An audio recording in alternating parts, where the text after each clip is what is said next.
Hey, so tonight we're going to talk about something wild. How a bunch of Romans, just 40,000 of them, managed to take over a place with 2 million people living there. Yeah, 2 million. Oh, and if you're enjoying these stories, I'd really appreciate a like or subscribe. Super curious where you're all listening from, so drop a comment with your location and what time it is there. Always blows my mind how people are falling asleep to this all over the world.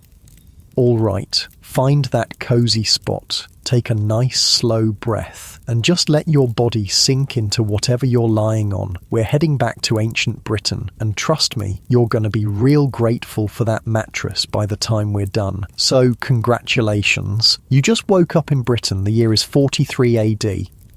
The first thing you notice is how damn cold it is. Your breath makes little clouds in the dim morning light. The roundhouse is dark, except for the faint orange glow from the banked fire in the centre. Your back is stiff from sleeping on the woven reed mat laid over the packed earth floor. The scratchy wool blanket does little against the chill that seeps through the walls. You can hear the soft breathing of others still asleep around the edges of the single room.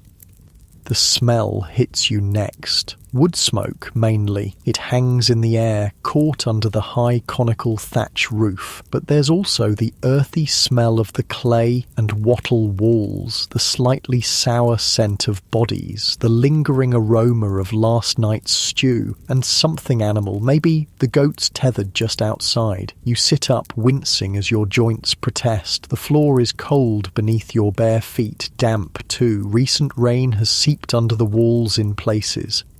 Someone stirs on the other side of the fire pit, an old woman with lines etched deep in her face. She's already adding small sticks to the embers, coaxing them back to life. The soft crackling is joined by the gentle hiss as she adds a handful of dried herbs. The sharp, clean smell of rosemary cuts through the heavy air. "Bad dreams again?" she asks without looking up. "The Romans?" And just like that, the knot returns to your stomach. The Romans. The rumours have been spreading through the village for weeks now. A massive invasion force gathering across the water in Gaul. Ships, soldiers, war machines. They're coming, you say. Not a question. She nods, face grim in the growing firelight. They've tried before. That's Caesar, nearly 100 summers ago. But he left.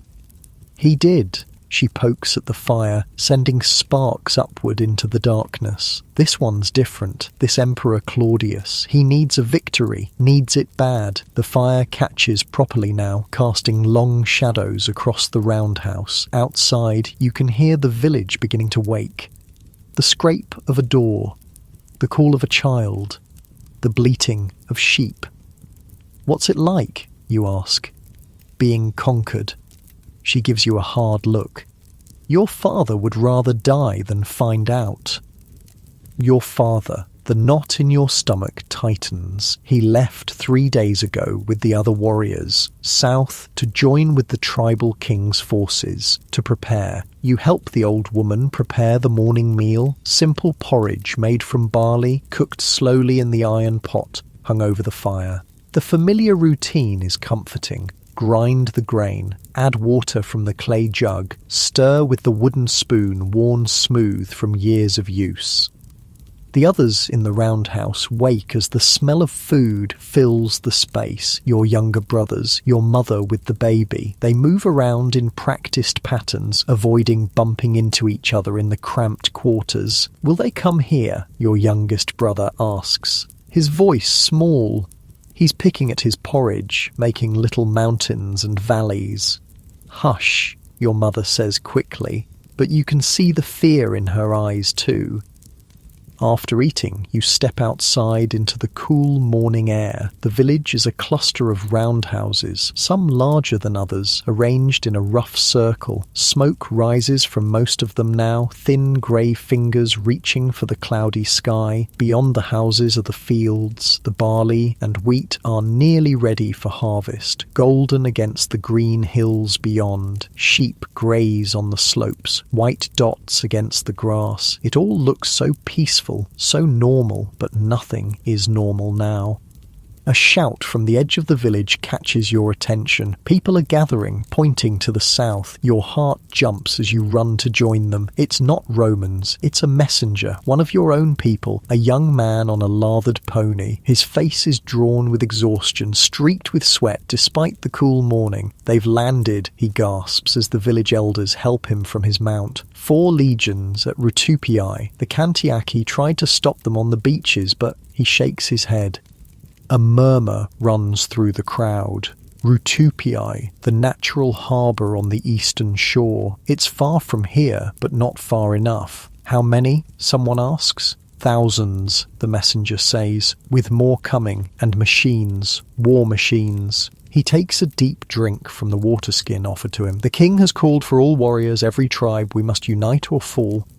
Unite. You almost laugh. The tribes have been fighting each other for generations. Old hatreds, blood feuds, competing claims to land and cattle. Can they really come together now? Your people are the Atrebates. To the east are the Cantiaci, who have already failed to stop the Romans. To the north, the powerful Catuvelauni and their fierce king Caraticus. Then the Trinovantes, the Iceni, the Dobunni, and others. Some have already decided to side with Rome, believing resistance is futile. And my husband, a woman calls out, the men who left with him. The messenger's eyes drop. They join with the main force at the great river crossing, the Medway. You've never seen it, but you've heard stories. A wide, deep river, a natural barrier. If the Romans can be stopped anywhere, it would be there. The village breaks into anxious chatter. The elders move to the meeting house to hear more from the messenger. The rest return to their tasks with grim faces and whispered fears. You find yourself walking to the edge of the village, to the old oak that marks the boundary. From here, you can see the ancient track that leads south, the one your father took. The sky above is heavy with clouds, threatening rain. What are the Romans like? You've heard stories, of course. Everyone has. They build great roads that cut straight across the land, ignoring hills and valleys. Their soldiers march in perfect formation, like a single beast with thousands of legs. They have gods with strange names. They bring new foods, new customs, new laws, but they also bring chains for slaves, taxes, punishment for those who resist. Will they come here, to this small village? Will they burn the roundhouses, take the grain, slaughter the livestock? Will they take you and your family away to serve in their distant empire? Or will your father and the others stop them? Can they? The sound of hoofbeats pulls you from your thoughts. More riders, 3 of them, pushing their mounts hard up the track. As they get closer, you recognize one as your father's friend. Your heart sinks. They barely slow as they enter the village, shouting for attention. People pour from the roundhouses. You run back, pushing through the crowd. The Romans have crossed the Medway, the lead rider announces, his voice carrying over the gasps and cries. They used river warriors, swimmers who attacked our chariots from behind while their main force crossed upstream. How? Someone demands. How could they cross such a river? The rider shakes his head in disbelief. They built a bridge in a day, as if by magic. Magic. That's how it feels when he describes what happened next. The Roman formation, advancing like an unstoppable machine. Shields locked together. Short swords flashing, javelins raining down with terrible accuracy. And our men? Your mother asks, suddenly beside you. Our warriors? The rider's eyes find hers, then drop. Many fell. The tribes are scattered. Some flee north. Some have surrendered. And my husband. Her voice is steady, but her hand grips your shoulder with bruising force. I do not know, he admits. There was chaos. I was sent to warn the villages. To tell you all to prepare. Prepare for what? An old man calls out. To fight or to submit? The rider has no answer. That night, sleep won't come. You lie on your mat, listening to the soft weeping of your mother in the darkness. Outside, the men of the village stand guard, though what good it will do against Roman legions, no one knows. The old woman sits by the fire, grinding herbs in her wooden mortar. The rhythmic scraping is somehow soothing. The bitter green smell mixes with the wood smoke. "What will happen to us?" you ask her softly, so the others won't hear. She doesn't pause in her work. "Change," she says simply. "The world changes. It always has. Will they kill us all?" Now she does look up. No, that's not their way. They don't want dead Britons. They want living ones, to work, to pay tribute, to become little Romans themselves in time. I don't want to be a Roman. No one does, she sighs, until they are. You fall into an uneasy sleep eventually, dreams filled with marching feet and clashing metal. Days pass, more messengers, more bad news. The Romans advance steadily northward. Some tribes fight, others surrender. The great king Caraticus has retreated, gathering forces for another stand. Your father has not returned. Then, just as the barley harvest begins, the riders come again. But these aren't messengers or warriors. These are refugees. Families from villages to the south, fleeing with what little they could carry. The Romans are coming, they tell you. Not just soldiers, surveyors, tax collectors. They're measuring the land, marking boundaries, writing down names. That night, the village council meets. The debate rages long after dark. Fight? Flee? Submit? There are no good choices. In the morning, the decision is announced. The village will send representatives to the nearest Roman camp with gifts, with promises of cooperation. It is the only way to survive. You watch them leave, 3 elders carrying the best the village has to offer. Grain, honey, a finely woven cloak. You wonder if it will be enough. 2 days later, they return. With them is a Roman officer and a small escort of soldiers. You've never seen anything like them. Their armour gleams even under the cloudy sky. Red cloaks, tall, straight spears, faces unlike any you've seen before. Some dark as oak, others pale with hair the colour of straw. They speak a language that sounds like stones rattling in a jar. The officer, through an interpreter, addresses the gathered villagers. His voice is calm, matter of fact. There will be a census. Taxes will be assessed. A portion of all crops must be given to supply the legions. Young men may be recruited for auxiliary units. In return, the village will have protection, access to Roman markets, perhaps in time, Roman improvements, roads, buildings, baths. No one mentions what happens if you refuse. That night, as you lie once more on your simple mat, the roundhouse seems smaller somehow, the fire lower, the future uncertain. The old woman sits beside you, her gnarled hand finding yours in the shadows. "Sleep," she says. "The world will still be here tomorrow, different perhaps, but here." You shift slightly, finding that comfortable hollow in your mat that your body has worn over time. Your muscles relax as you stare up at the thatched roof, at the faint stars visible through the smoke hole. Your breathing slows naturally as you watch the last embers of the fire pulse orange and red. Getting comfortable now, that's it, as you think about what tomorrow might bring to this ancient land where the Romans settle in for the night in their marching camp. Not like your simple roundhouse village with its scattered dwellings. No, the Romans make a fortress every night, even when travelling. You learn this from Lucius, the interpreter who arrived with the officer. He's not fully Roman. His mother was a Gaul from across the water, his father a trader from Rome. He speaks your language with a strange accent, but clearly enough. 4 legions, he tells you as you help him water his horse the next morning. 20,000 legionaries and almost as many auxiliaries, warriors from other lands the Romans have conquered. And they all build these camps, you ask. Lucius nods.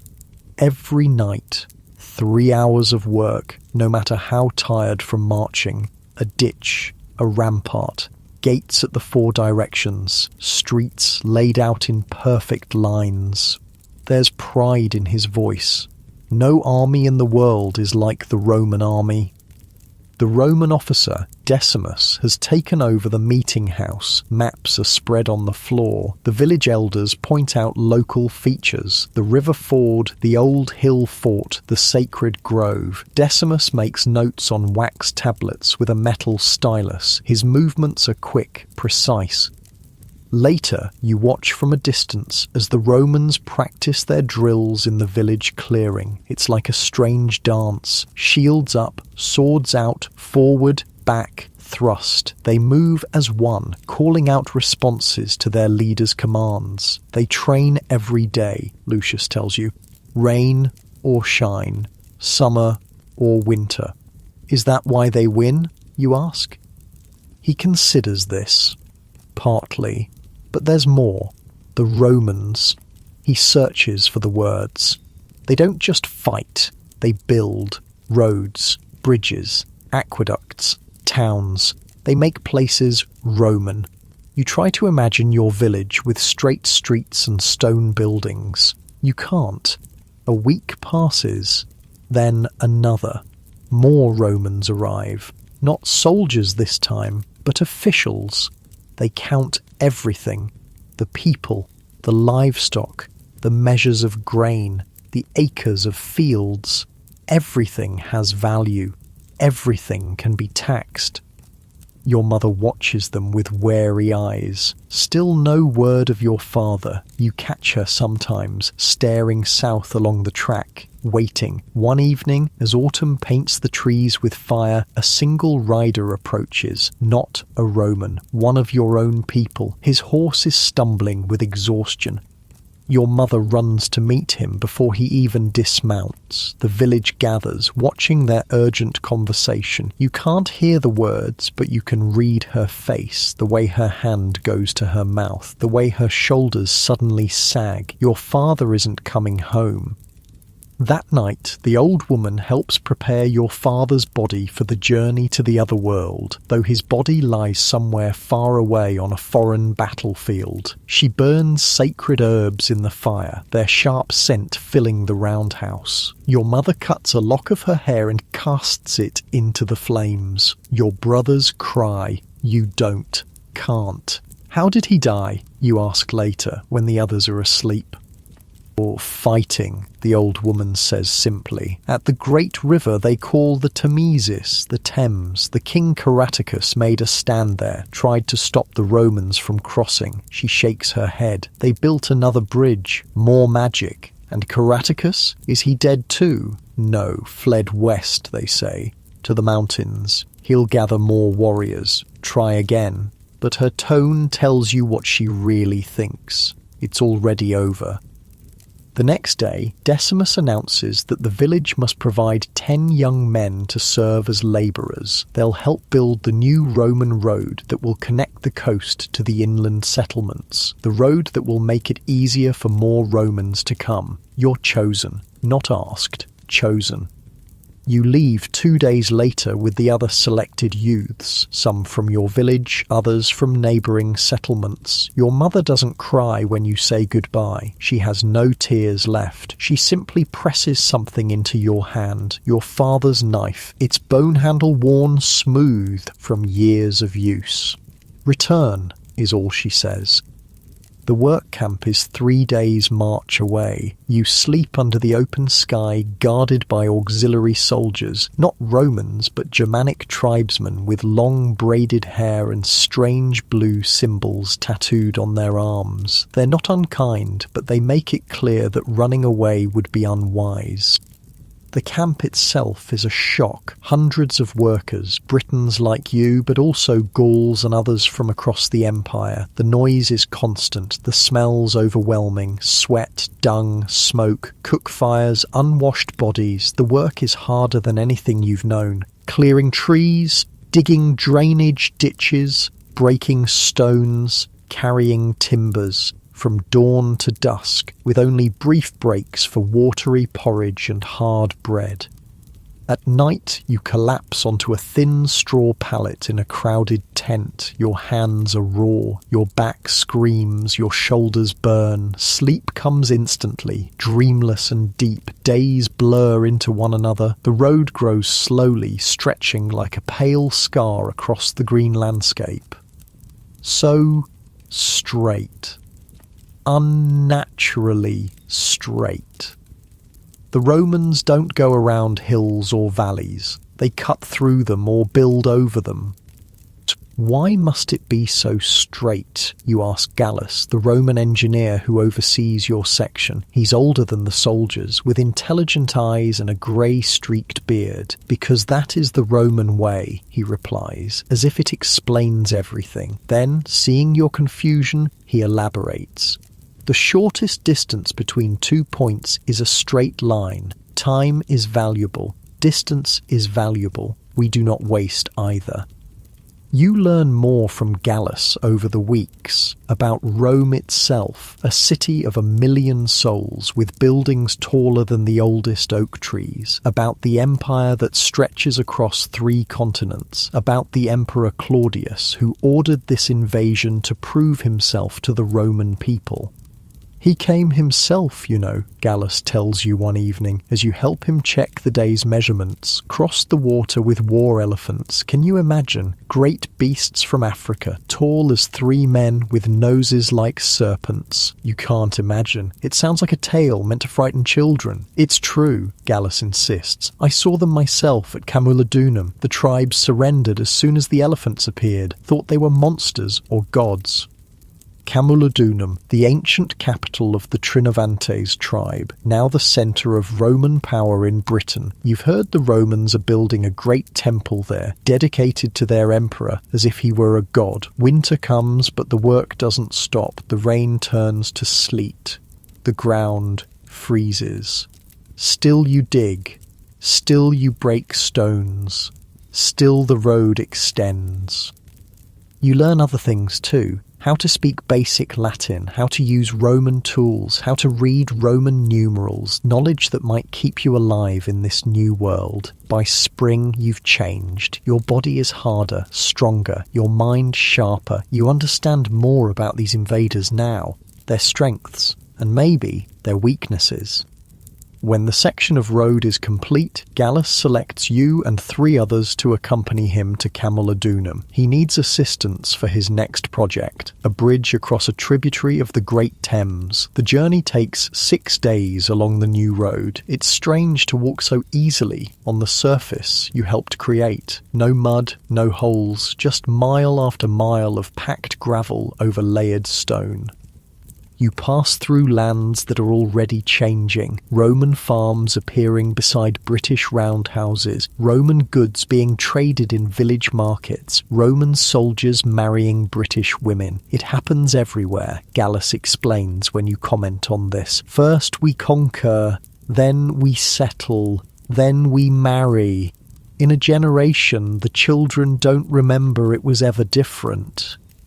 Camulodunum itself steals your breath. It's not Rome, Gallus says, not even close, but to your eyes it's a wonder. Streets in perfect grids, buildings of stone and timber, shops selling goods from across the empire, soldiers, officials, merchants, all moving with purpose, and rising above it all the foundation of the great temple to Claudius. Hundreds of workers swarm over it like ants on a hill. The scale is impossible, inhuman. You're given quarters in a barracks with other British workers. The space is cramped but dry and warm. The food is plentiful. Bread, porridge, fish, sometimes meat. You have 1 day in 7 to rest. It's during one of these rest days that you see him. You're at the market, spending the few coins you've earned on a honey cake, when a procession passes through the forum. Roman officials in their white togas with purple stripes, guards with polished armour and tall spears. And in their midst, walking proudly despite his chains, a British warrior. Not just any warrior, even without his war paint and finery, you recognise him from descriptions. Caraticus, the king who fought at the Medway and the Thames, the last great hope of a free Britain captured at last. The crowd jeers, throws things, you stand silent, the honey cake forgotten in your hand. His eyes meet yours for the briefest moment as he passes. There's no defeat in them, no surrender, just a cold, hard patience. That night, you can't sleep. You pace the small courtyard behind the barracks. The spring air is cool but not cold. Stars wheel overhead, the same stars that shine on Rome and Jerusalem and Alexandria. The world suddenly feels very large and Britain very small within it. You saw him today. The voice startles you. It's Enika, a British woman who works in the kitchens, older than you, with sharp eyes and a sharper tongue. The king. You nod. They'll send him to Rome, she says, leaning against the wall beside you. Parade him through the streets. Show the Romans their latest conquest. And then kill him. She shrugs. Maybe. Maybe not. The Romans can be unpredictable. You've learned that much yourself. There are still those who resist, she says, her voice dropping lower. In the west, the mountains. The emperor returned to Rome months ago. The legions are spread thin. You glance at her quickly. Is this talk treason? Is she testing you? I'm just a road builder, you say carefully. Her laugh is brief, bitter. We're all just something, until we're not. She pushes off from the wall. Sleep well, road builder. In the morning, she's gone. No one knows where, or they won't say. Spring turns to summer. The bridge progresses. Gallus teaches you more. Mathematics, engineering principles, how to draw plans on parchment. You have a knack for it, he says. You could have a future in the Roman world if you embrace it. Sometimes, in the quiet hours before sleep, you take out your father's knife, run your thumb along the blade, remember the village, your mother, your brothers, the old woman with her herbs and wisdom. Are they surviving in this new world? Are they still there at all? Word comes that Caraticus has been sent to Rome in chains, but other news follows. Strange news. The Emperor Claudius, impressed by the British king's dignity and courage, has pardoned him, given him a house, a pension. Caraticus will live out his days as a Roman gentleman. See, Gallus says when he tells you this, this is the true power of Rome. Not just to conquer bodies, but to win minds.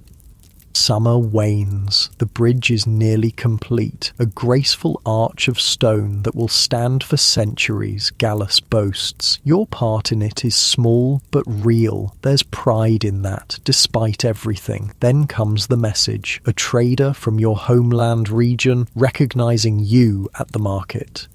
Your village is gone. Abandoned. The people relocated to a new Roman settlement being built in the valley. Better farmland, the Romans said, easier to administer, easier to tax. Your family went with the others. They're alive, the trader thinks, but he can't be sure. So many people, so much movement. That night you stand on the new bridge, your bridge, watching the dark water flow beneath. The current tugs and pulls, constant, patient. Like Rome itself, you could leave, try to find your family, return to the old ways if they still exist somewhere in the shrinking corners of free Britain.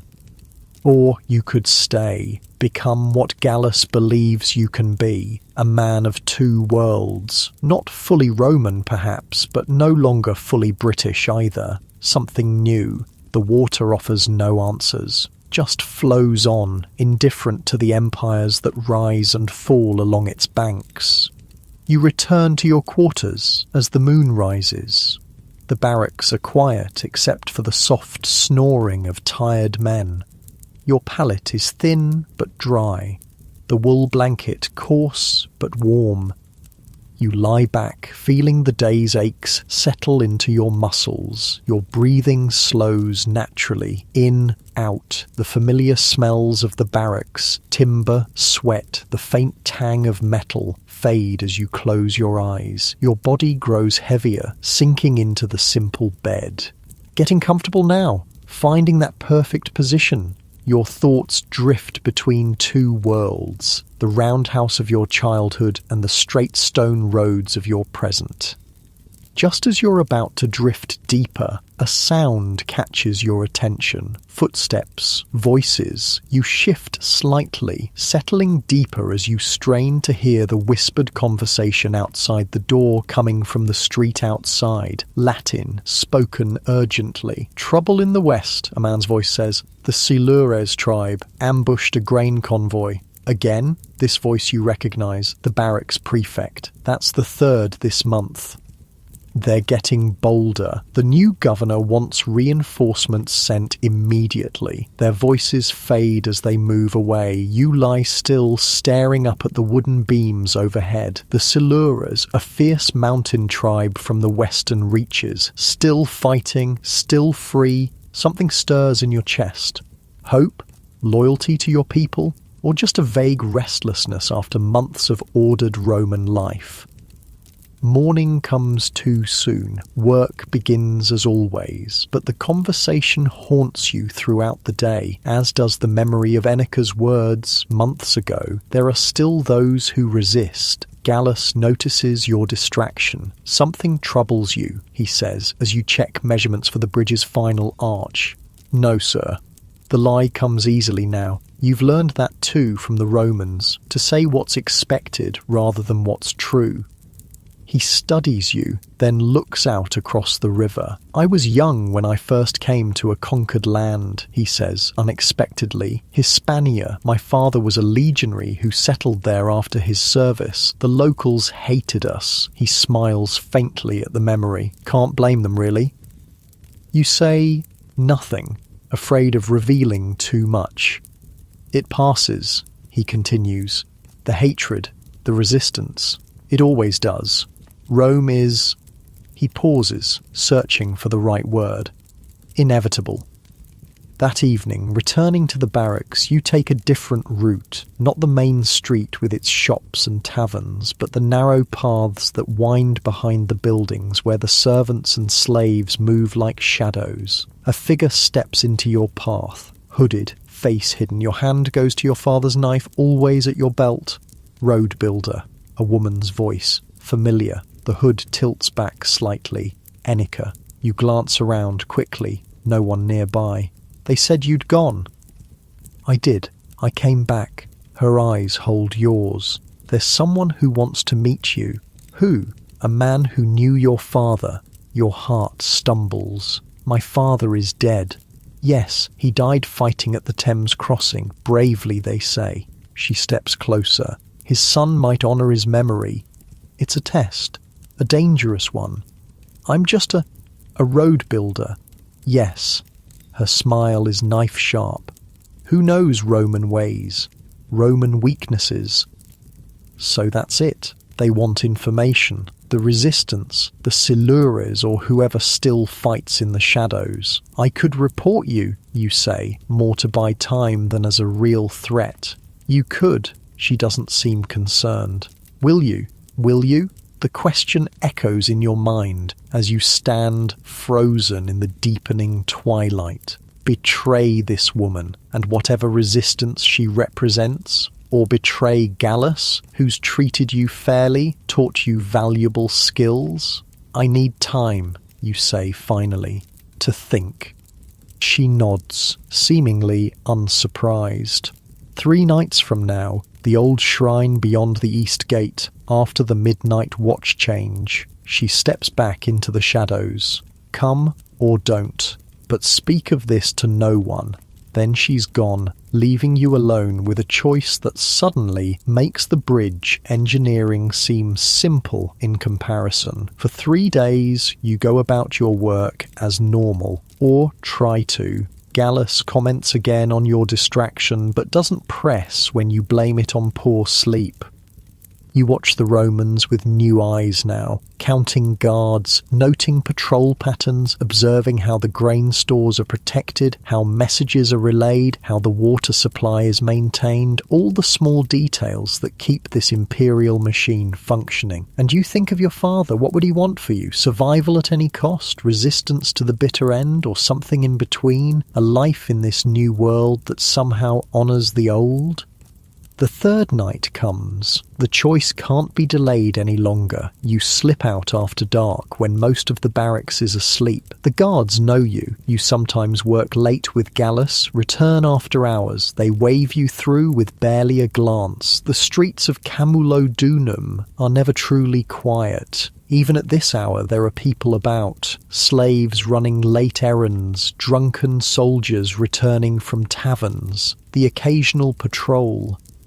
You keep to the shadows, moving with purpose but not hurry. Looking guilty is the surest way to attract attention. The East Gate is manned by 2 auxiliaries, Batavian by their distinctive helmets, the famous river warriors who helped Rome win at the Medway. They're alert but bored, playing some dice game to pass the time. You wait in an alley until the watch changes. The relief guards are less attentive, still shaking off sleep. Slipping past them is almost too easy.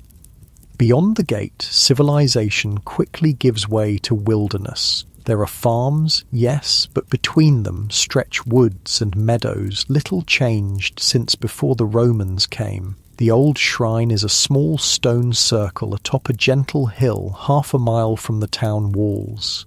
Ancient, sacred to your people, long before Rome was anything more than a collection of huts on a distant river. As you approach, you see the faint glow of a fire within the circle. Shadows move against it. 3, maybe 4 people. You hesitate at the edge of the trees. Last chance to turn back. Return to the barracks. Forget this foolishness. A twig snaps behind you. You whirl, knife drawn. Careful, road builder. Enika emerges from the darkness like a spirit. You're jumpy for someone who's just thinking. "I came," you say, sheathing the blade. "That's all I promised." She nods toward the stone circle. "He's waiting." The he turns out to be an old man seated on a fallen stone by the small fire. His white beard reaches his chest. His eyes, deeply set in a web of wrinkles, reflect the flames. 2 younger men stand nearby, clearly guards, though they carry hunting bows rather than Roman weapons. "The son of Brennus," the old man says as you approach.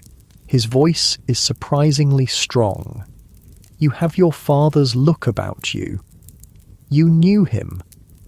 "I did. We were boys together, then warriors." His gaze is evaluating, measuring. "He died as he lived, true to his people." You say nothing. What is there to say? "Sit." He gestures to a stone opposite his. "We have much to discuss." The fire is warm against the night's chill. Someone passes you a skin of something that burns going down. Not Roman wine, but the stronger spirit your people brew from grain. "You work for them now," the old man says. Not a question. "I build roads, bridges." Yes, making it easier for them to move their armies, their goods, their influence. No judgment in his tone, simply stating facts. "It's that or slave in the mines," you say defensively. "At least I learned skills." "Indeed," he nods slowly. "Valuable skills to Rome, and potentially to us." And there it is, the reason for this meeting. "What do you want from me?" "Information, for now." He leans forward slightly. The garrison size, patrol schedules, weak points in the defences. "You're planning an attack? On Camulodunum?" The idea seems insane. The town is too well defended. No. He waves a dismissive hand. "Nothing so dramatic, but there are supply lines to disrupt, messages to intercept, small victories to win while we gather strength." "For what?" His eyes meet yours across the flames. "For when he returns." "Who?" Caraticus. You can't help but laugh. Caraticus is in Rome, living in a villa, eating Roman bread, drinking Roman wine. So they want us to believe. The old man smiles thinly. The man they parade through Rome was not Caraticus. This is madness or desperate self-deception. I saw him myself in chains. You saw a man in chains, a brave man who sacrificed himself to protect the real king. The old man's certainty is unsettling. Caraticus lives. He gathers allies in the west, and when the time is right, he will return to drive the eagles back across the water. You want to argue, but what's the point? Let them have their fantasy if it comforts them. Even if that were true, you say instead, what difference would it make? For every Roman you kill, 10 more come. For every supply line you cut, they build another road. They're like the tide. You can't fight the tide. No. The old man agrees, but you can learn to swim in it, navigate it, use its power for your own purposes. He's not what you expected, not a wild-eyed zealot calling for Roman blood. There's calculation here, strategy. You don't need me, you say. There must be hundreds of Britons working in Camulodunum, slaves, servants, workers. Any of them could tell you what you want to know. Many do. He nods. But few understand what they see as you do. You've been taught to think like them, to see the patterns, the systems. He points at you.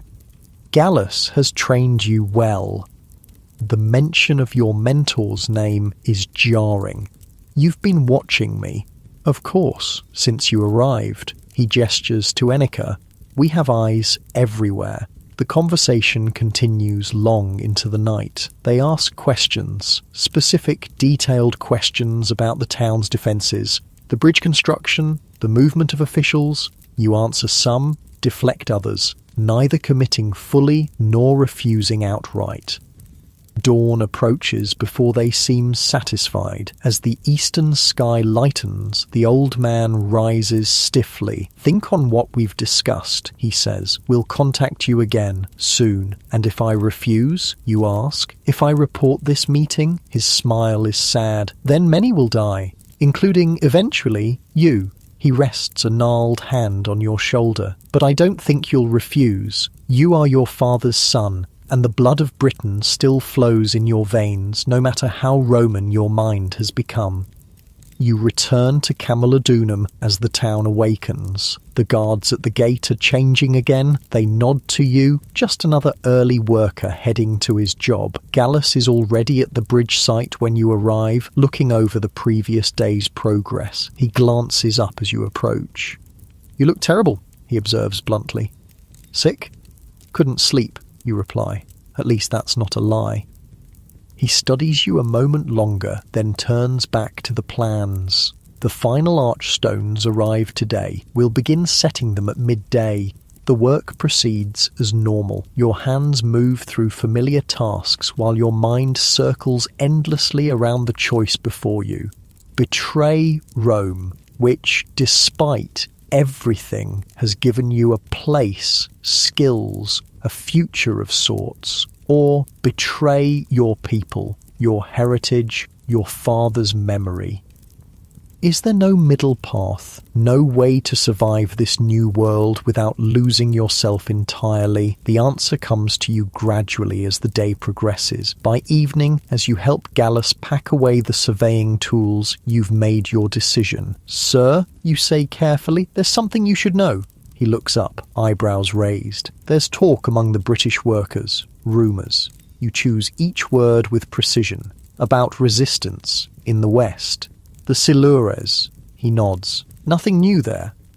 This is different. They say Caraticus is alive, planning something. Gallus's expression sharpens. Where did you hear this? In the markets, the taverns. Another partial truth. People whisper when they think no Romans are listening. He's silent a moment, considering. Have you been approached? Asked to help in some way? Here it is. The moment of choice. No, you say firmly. But if I am, I could listen, learn what they're planning. His eyes narrow. That would be dangerous for everyone involved. I'm trusted, you insist. I'm Brennus's son. They know my father died fighting Romans. And yet here you are, working for Rome, which makes me perfectly placed to hear things you can't. He's quiet again, longer this time. When he speaks, his voice is lower. What you're suggesting, it's been done before. It doesn't always end well for the listener. I understand the risk. Do you? If they discover your true loyalty, my loyalty, you interrupt, is to survival, mine, my family's, my people's. You meet his gaze steadily. The only way to survive Rome is to become useful to Rome. A smile touches his lips. Now that, he says, is the most Roman thing I've ever heard you say. That night, sleep comes surprisingly easily. The decision is made. The path forward, if dangerous, is at least clear. You'll walk the edge between two worlds. Give enough to each side to maintain trust. Try to prevent the worst excesses of both. It won't be easy. It may not even be possible. But it's the only choice that lets you keep some piece of yourself intact. The wooden pallet feels almost comfortable now after months of use. Your body has adapted, finding the softest spots, avoiding the hardest. Your muscles relax, heavy with the day's work. The familiar sounds of the barracks, men snoring, shifting in sleep, the occasional mutter of dreams create a soothing backdrop. Your breathing slows, deepens. Outside, an owl calls. Then again, the sound takes you back to your village, to nights spent listening to such calls through the thatch of the roundhouse. Your eyelids grow heavier as memories blend with the present. Your body settles deeper into the simple bed as you drift towards sleep, comfortable now, at ease, even as your mind continues to gently process the day's events. Your breathing falls into a natural rhythm as the moon rises over Camulodunum, casting silver light through the small window onto the rough timber walls where Romans and Britons alike sleep under the same stars their ancestors watched for countless generations. Seasons change. The bridge is completed, a perfect arch of stone that will stand for centuries after everyone who built it is dust. Gallus receives a commendation from the governor. You receive a small bonus of silver denarii and a new position as Gallus's official assistant. Your double life begins in earnest. Every few weeks there are meetings, sometimes with the old man at the stone circle, sometimes with Enica or other messengers in town, brief encounters in marketplaces, taverns or shadowed alleys. You pass information, carefully selected. Patrol schedules that will change anyway, supply shipments of limited value, the movements of minor officials, enough to maintain trust without causing serious harm. And you report to Gallus afterward. Not everything, just enough to prove your value, to convince him your loyalty to Rome is genuine. It's an exhausting balance, every word measured, every action calculated. You trust no one completely, not the resistance fighters who see you as a necessary tool, not the Romans who view you as a useful native, not even yourself sometimes.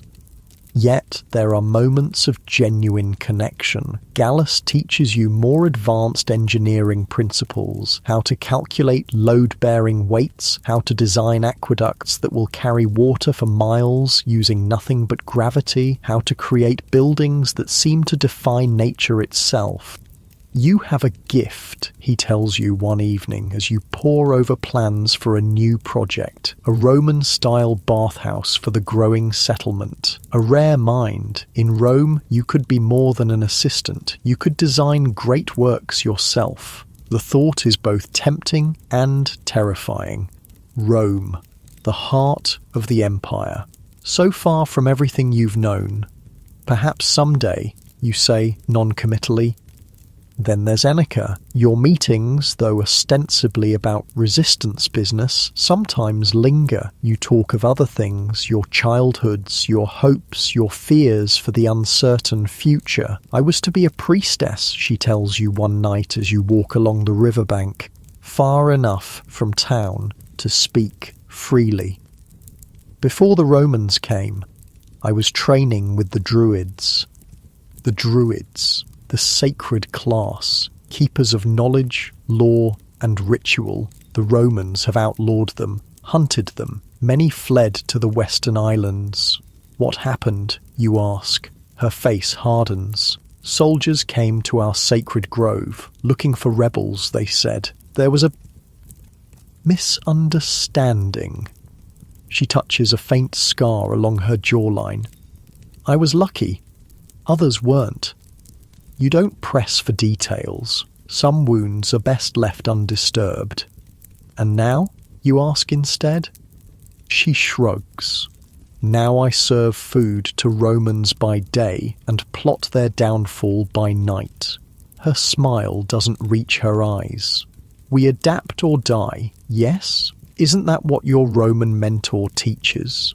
You want to argue that Gallus isn't your Roman, but the words stick in your throat, because in some ways, he is. You've learned from him, respected him, even liked him. We all do what we must, you say finally. As summer turns to autumn and autumn to winter, tensions rise in Camulodunum. More reports of attacks in the west. The Silures grow bolder. A tax collector and his escort ambushed and killed. A Roman farm burned. The new governor, Ostorius Scapula, responds with increasing harshness. Public floggings for minor infractions. Hostages taken from tribes suspected of aiding the rebels. More troops requisitioned from the continent.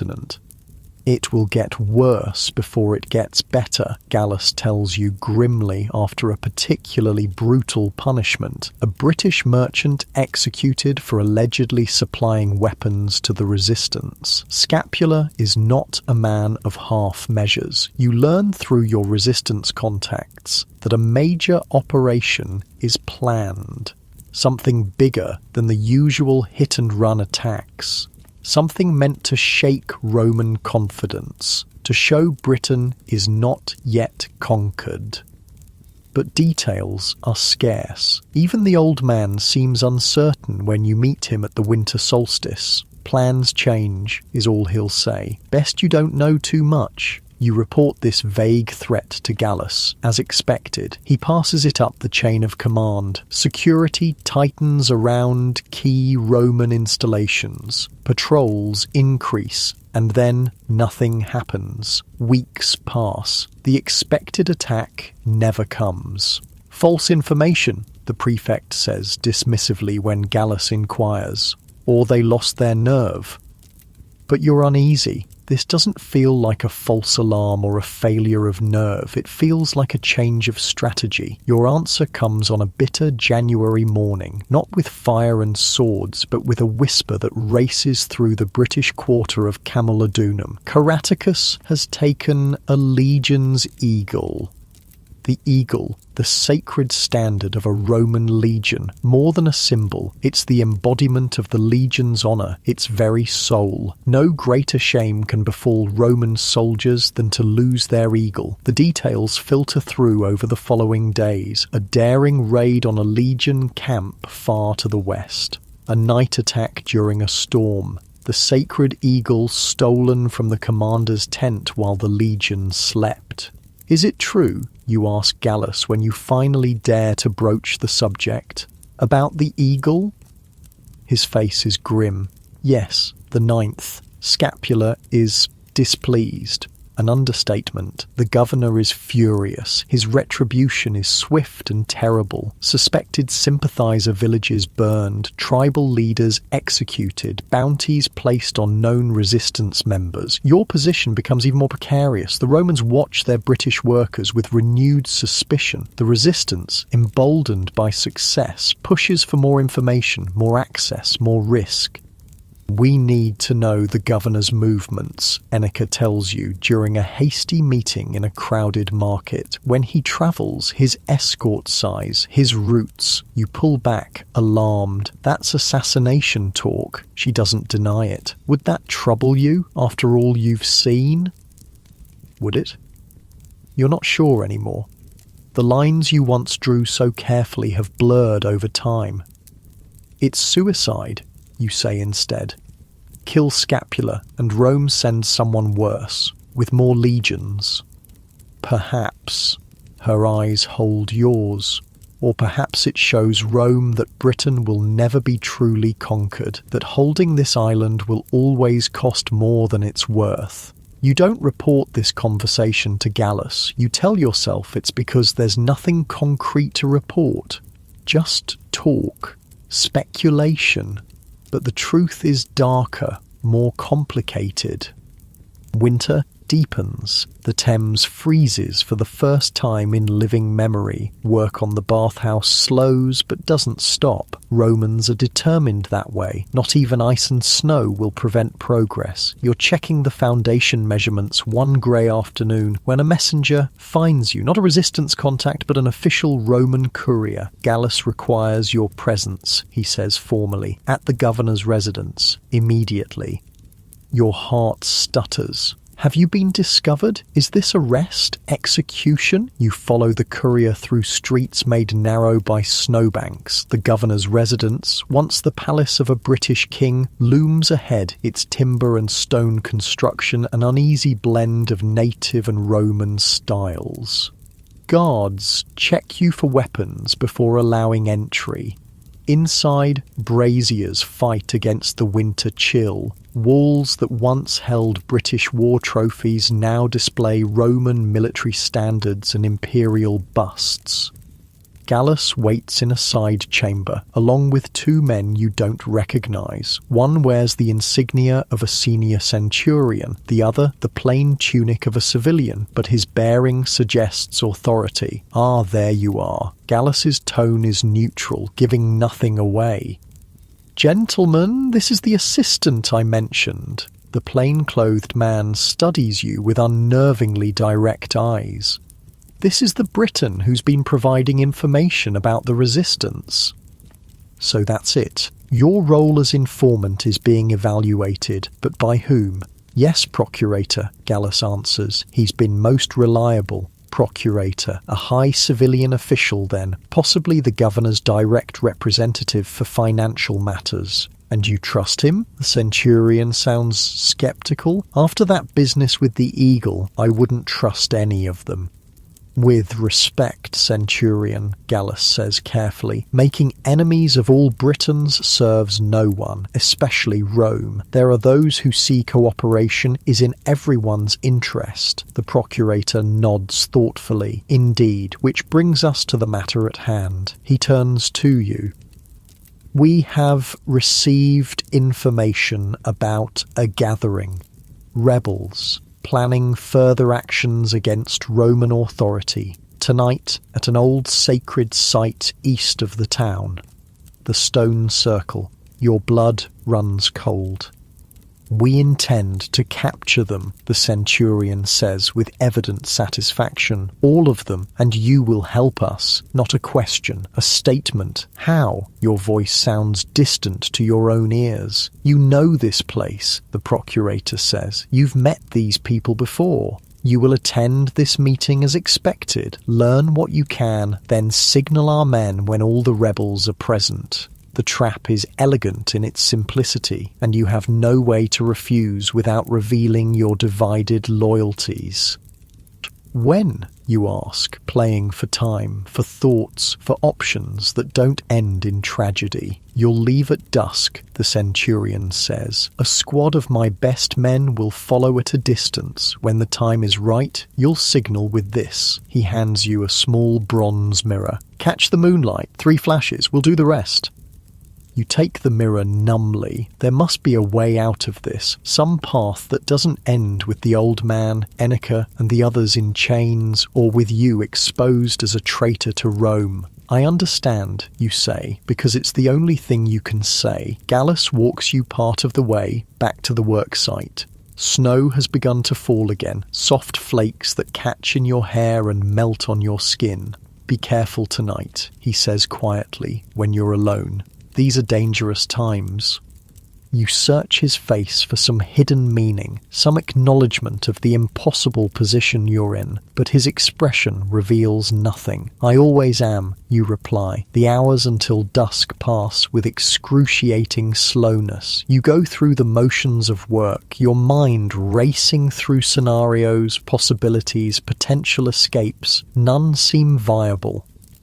You could run, leave Camalodunum before nightfall, but where would you go? How far would you get before they caught you? And what would happen to your family if they still live? You could warn the resistance, but how? There's no time to find a trusted messenger, and the Romans will surely be watching you now. You could refuse to cooperate, claim illness, but that would only delay the inevitable. The Romans would find another way, with or without you.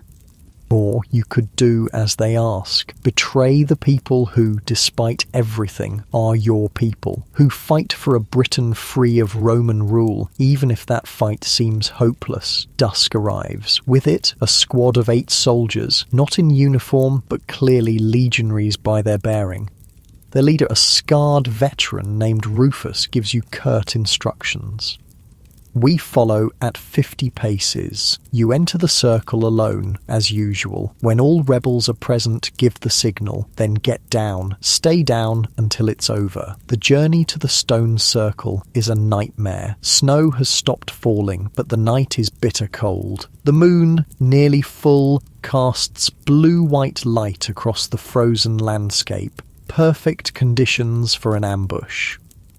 As you approach the sacred site, you can see the now familiar glow of a small fire within the circle. Shadows move around it. How many? 4, 5, not a large gathering. Perhaps not everyone has arrived yet. The legionaries melt into the darkness behind you.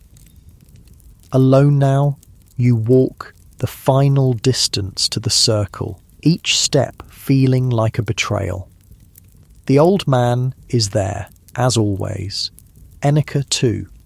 2 other men you recognise from previous meetings.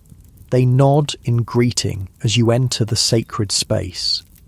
You're late, Enneka says, but without real reproach. The Romans are watching British workers more closely since you don't need to finish, since the eagle. The old man gestures for you to sit. We won't keep you long tonight. Just news to share. News, plans, more likely future targets, information that would be invaluable to the waiting soldiers. Your hand closes around the bronze mirror in your pocket. 3 flashes, that's all it would take. Before we begin, you say, fighting to keep your voice steady, I need to step away a moment. The old man nods. Natural enough, the Romans have no privy facilities out here. You walk to the edge of the circle, then beyond, into the darkness between 2 of the ancient stones. Far enough that the others can't see you clearly, but not so far as to raise suspicion. The mirror feels heavy in your hand, the moonlight bright enough to create a clear signal. The legionaries will be watching, waiting. 3 flashes and it's done. These people, your people, captured or killed, any hope of resistance crushed, but you survive, perhaps even prosper in the new Roman Britain. Or the weight of the decision settles into your bones. You take a deep breath of the cold night air. In the distance, an owl calls. Once, twice, a sound that hasn't changed since long before Romans or even Britons walked this land. You make your choice. Your fingers relax, letting the bronze mirror fall silently into the deep snow at your feet. It disappears without a trace. You return to the fire, to the waiting faces of your countrymen. Whatever comes next, for you, for them, for Britain, at least you'll face it without this final betrayal on your conscience. Sorry, you say, settling back onto your stone seat. The cold. The old man nods understandingly. Winter bites deep this year. A sign, perhaps. Of what? You ask. Change. he says simply. Nothing lasts forever, not even Rome. The meeting continues. You listen with only half your attention, the rest straining for any sound of approaching soldiers. How long will they wait for a signal that won't come? What will they do when they realize you've betrayed them? Finally, mercifully, the gathering ends. The small fire is extinguished. The participants slip away in different directions, as always. Walk with me part way, Enneka says, falling in beside you as you head back toward Camulodunum. You want to warn her, to tell her to go west, far west, away from the Romans who will surely be looking for both of you soon, but you can't, not without revealing the trap, your role in it, the years of partial betrayals. So you walk in silence through the moonlit snow, each step taking you closer to whatever waits at the end of this path you've chosen. You're quiet tonight, she observes after a while. Thinking, you reply. About? About choices, about loyalty, about a future suddenly uncertain. My father, you say instead. What he would make of all this. She nods. I think about my teachers sometimes, the Druids, what they would say about the choices I've made. And what would they say? She considers this as you walk. That balance must be maintained, that for every action there is a consequence, that what seems like an ending is often a beginning. Druid wisdom, obscure, circular, yet somehow comforting in its ancient certainty. You part ways at a crossroads, she heading west to wherever she shelters, you east toward Camulodunum, toward whatever awaits. Until next time, she says, the traditional farewell of your meetings. You nod, not trusting yourself to speak. Will there be a next time, or will tonight's choice be your last? The walk back to town seems both endless and too short. Your mind churns with possibilities, with plans, with regrets. The town gate is closed for the night. As expected, you approach the small side postern where a guard usually allows workers with valid reasons to enter after hours. The guard isn't the usual one. This man is taller, his face obscured by his helmet's cheek pieces.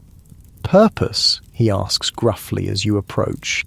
Returning from checking the North Aqueduct line, you lie smoothly. Engineer Gallus's orders. He studies you for a long moment, then nods once and steps aside. Just like that, no questions about why you're coming from the east, not the north, no checking of your muddied boots. You slip through the doorway, tension coiling tighter in your gut. Something isn't right.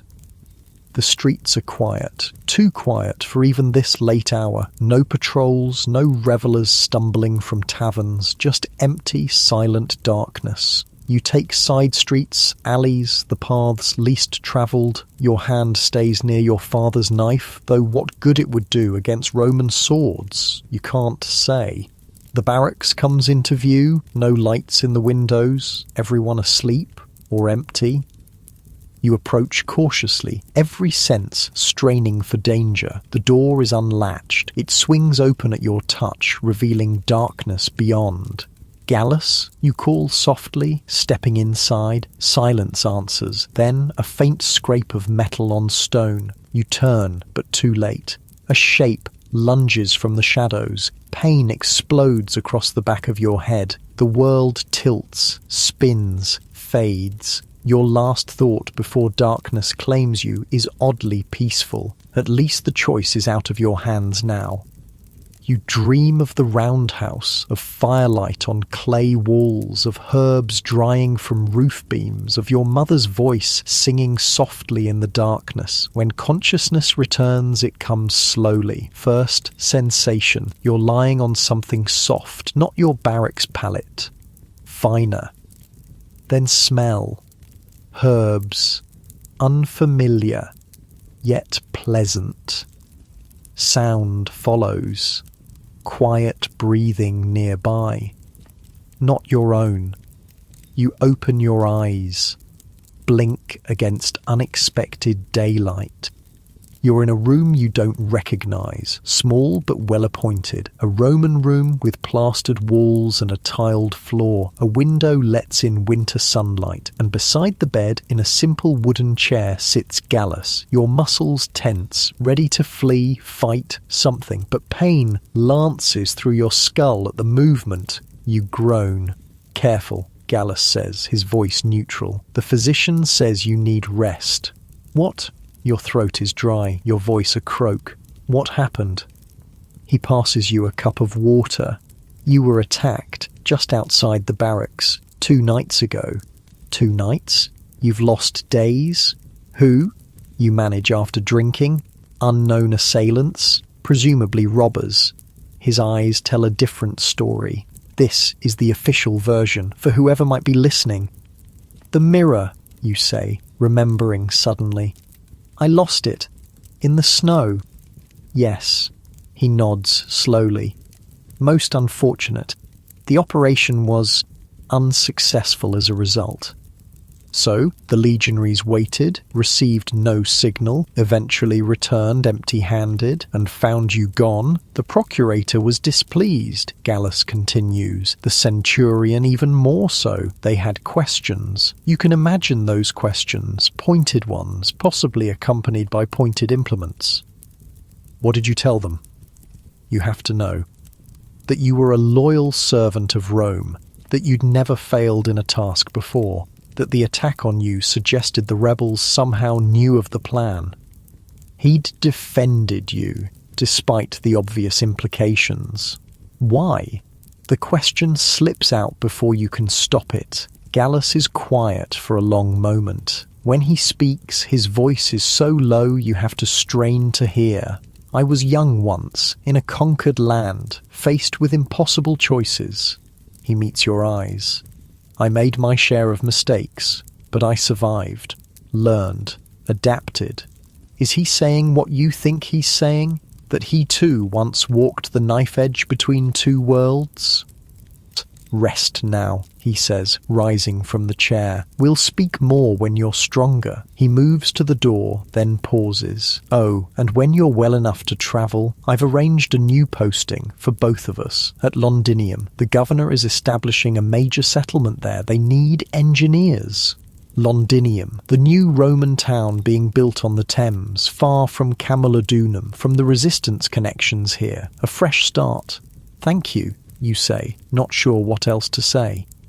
He nods once and is gone. You sink back onto the soft mattress. A proper Roman bed, you realise, not a Briton's sleeping mat. The pain in your head throbs dully, but it's manageable. Your thoughts drift between worlds again, the Britain of your childhood and the Romanised province it's becoming.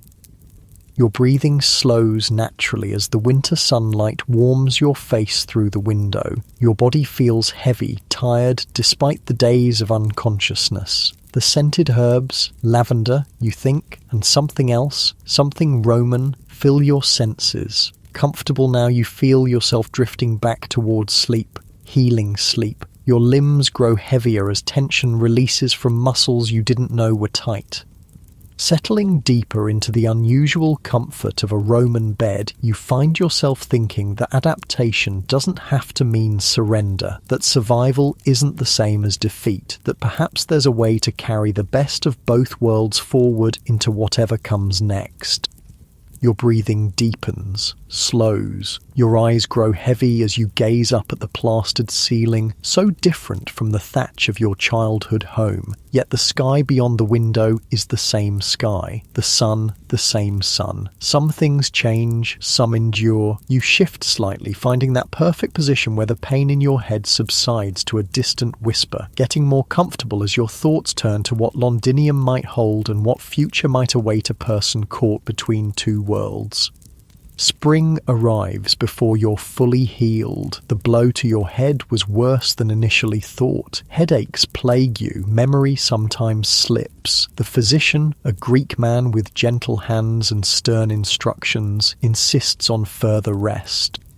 so your departure for Londinium is delayed. You remain in the small Villa Gallus arranged for your recovery, not in the barracks, not with other workers, but in a quiet corner of the Roman district, isolated, protected, or perhaps simply removed from prying eyes.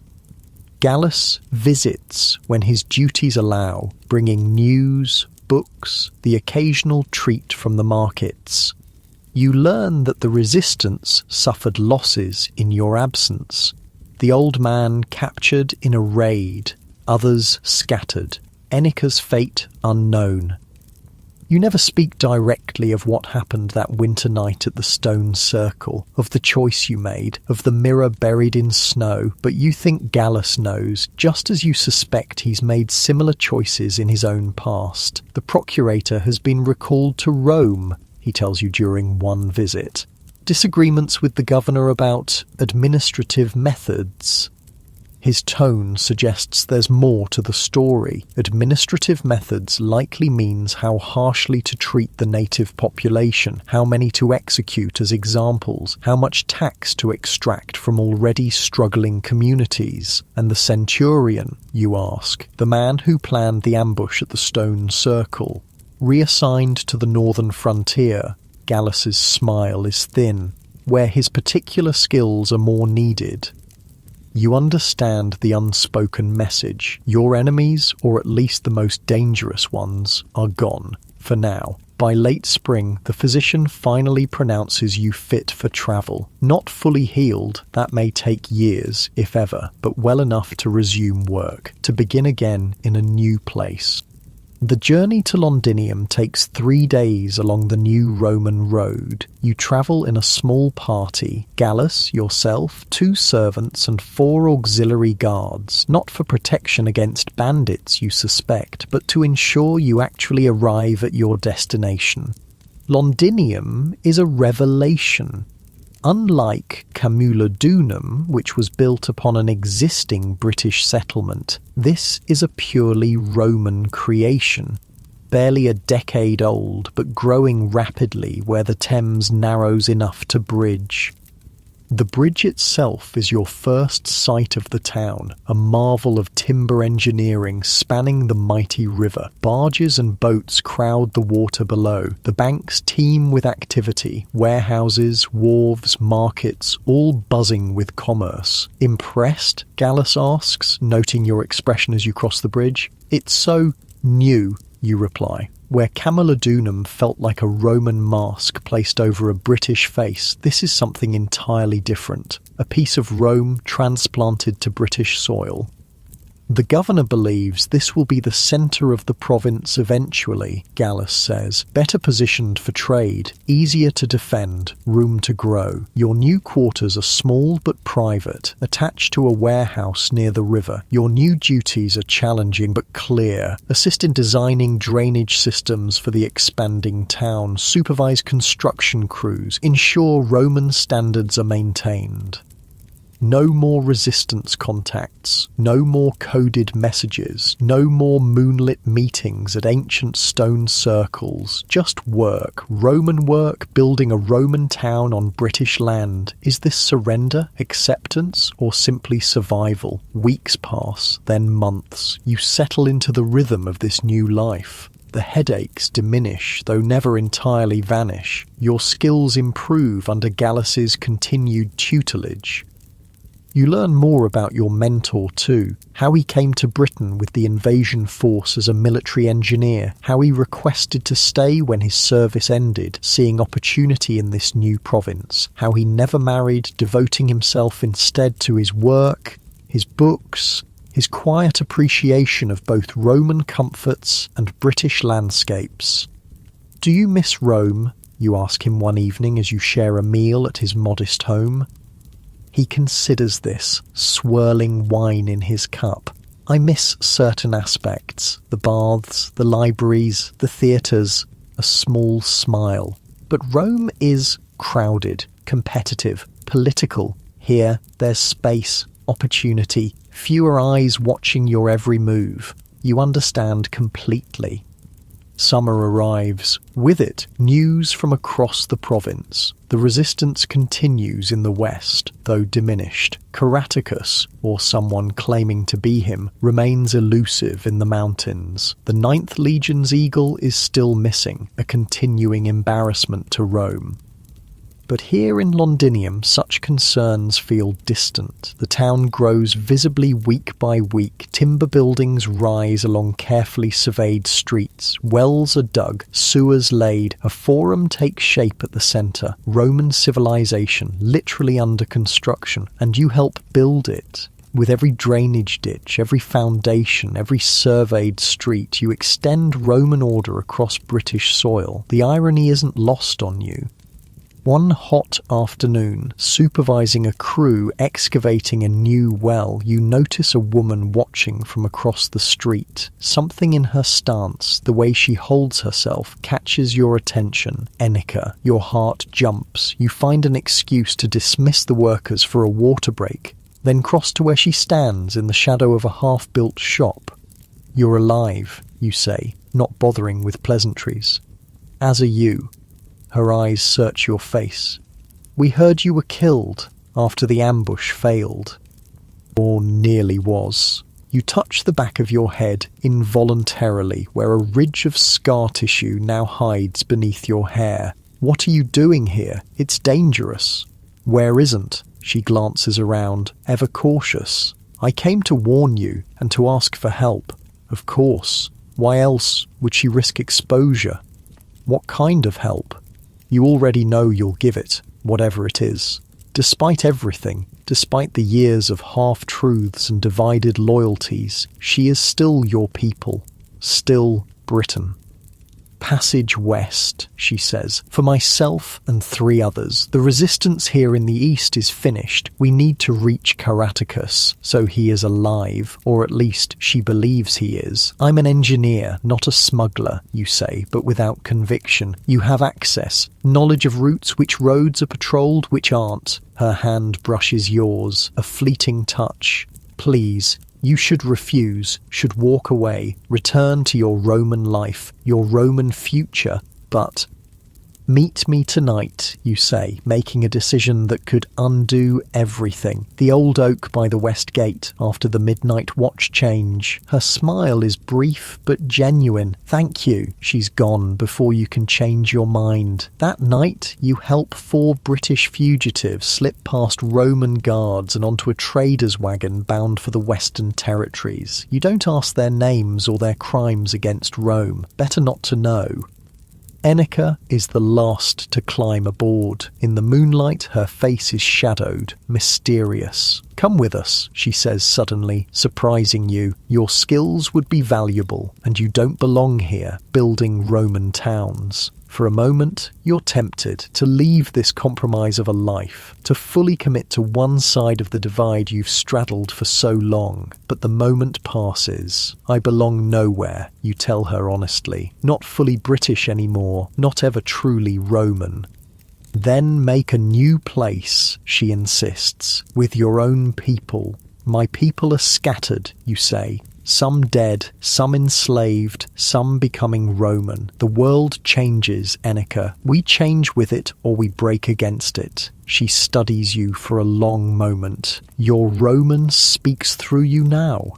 Perhaps he does. Perhaps Gallus's pragmatism has infected you, or perhaps it's simply the truth arrived at through your own painful experience. "Be safe," you say, helping her onto the wagon. "Whatever comes next." "And you." She grips your hand once, tightly. "Remember who you are, road builder. Remember your father." Then she's gone, the wagon creaking into the night, bearing its secret cargo toward an uncertain future. You return to your quarters, half expecting Roman guards to be waiting, but there's only silence, darkness, your simple bed. Did you do the right thing? The wise thing? You don't know. May never know. Life continues in Londinium. The town grows. Your reputation as an engineer grows with it. You're given more responsibility, more complex projects, a public bath, a small temple, eventually your own team of workers to supervise. Years pass. The province settles into an uneasy peace. The resistance never fully dies in the west, but becomes a chronic irritation rather than an existential threat. Roman ways spread gradually across the land, not through force alone, but through convenience, commerce, intermarriage.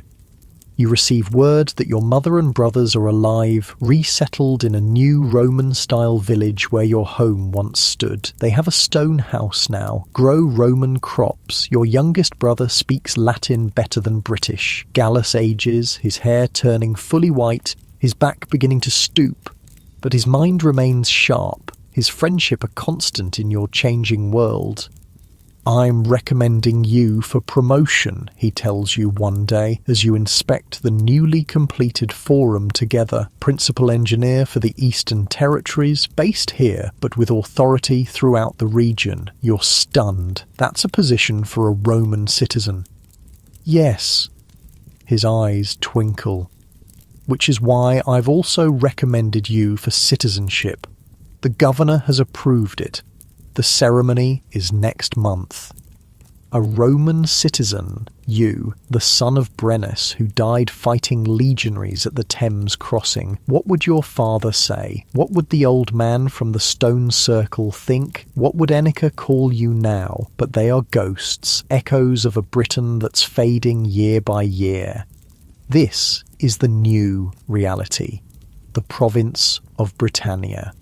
Neither fully Roman nor truly independent. A hybrid place for hybrid people like yourself. "Thank you," you tell Gallus, meaning it despite the complexity of emotions swirling beneath. The citizenship ceremony is brief but dignified. You speak the oath in Latin, receive the wooden tablet that confirms your new status, accept congratulations from officials who once would have seen you only as a conquered barbarian. That night, alone in the house you've gradually improved over the years, you take out your father's knife. The bone handle is worn smooth from years of handling. The blade, still sharp, catches the lamplight. You were a child when the Romans came, when the world changed. Now you're a man approaching middle age, a Roman citizen, a builder of Roman towns on British soil. Yet you still keep this knife, this connection to what came before, this reminder of who you were, of the choices you've made, the prices you've paid. You'll never be fully one thing or the other, neither will this land, this Britannia that was once simply Britain.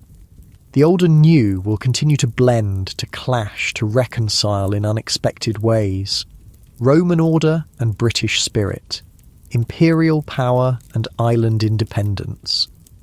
It's not the future anyone imagined when the legions first landed all those years ago, not what Emperor Claudius envisioned when he rode his war elephants to Camalodunum, not what your father fought and died to prevent, but it's the future that's unfolding, and you've helped shape it, for better or worse, with every road built, every bridge raised, every choice made at critical moments. In the morning, you'll begin your new duties as a principal engineer. There are ambitious plans, more towns, more roads, more Roman improvements to this distant province, work that will last centuries perhaps, structures that might stand long after both Rome and Britain are memories.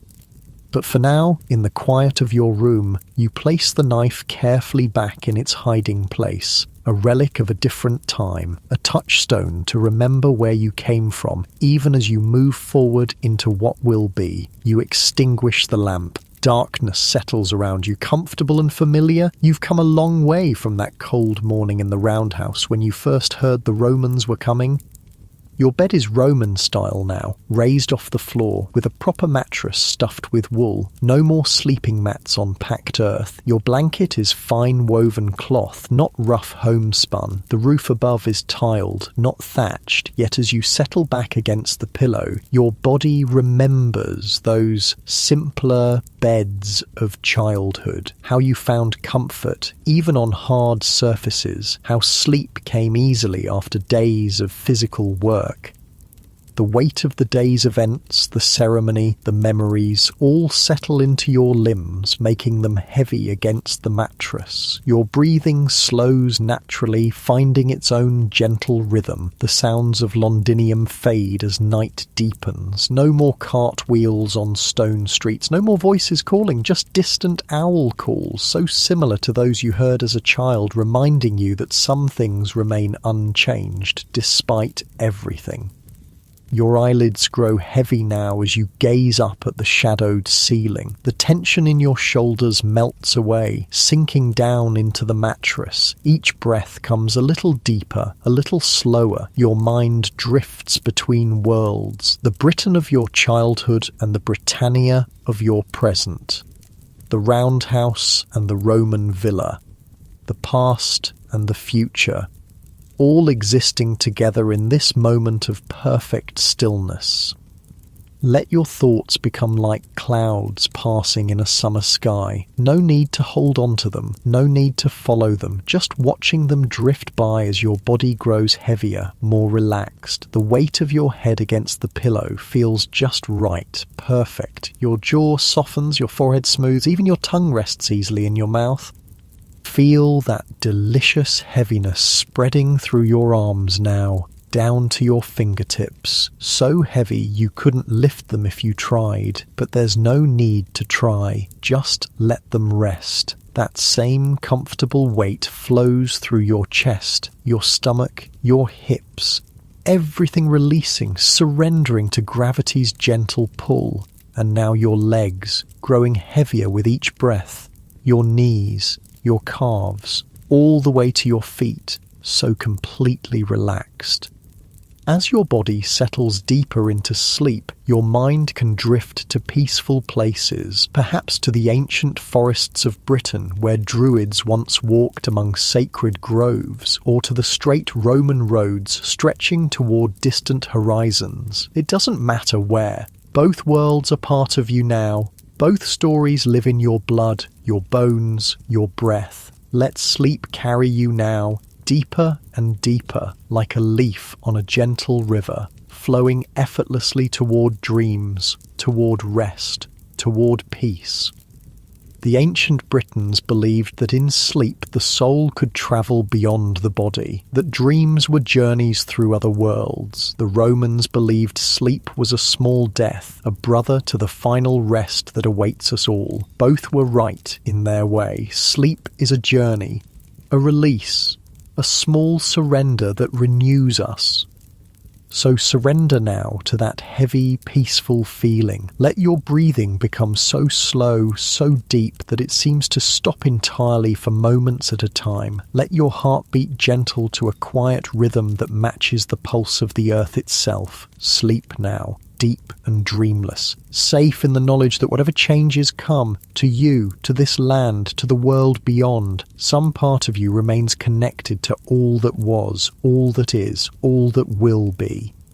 Rest now in that perfect stillness, that timeless space between breaths, between heartbeats, between worlds. Sleep, just sleep.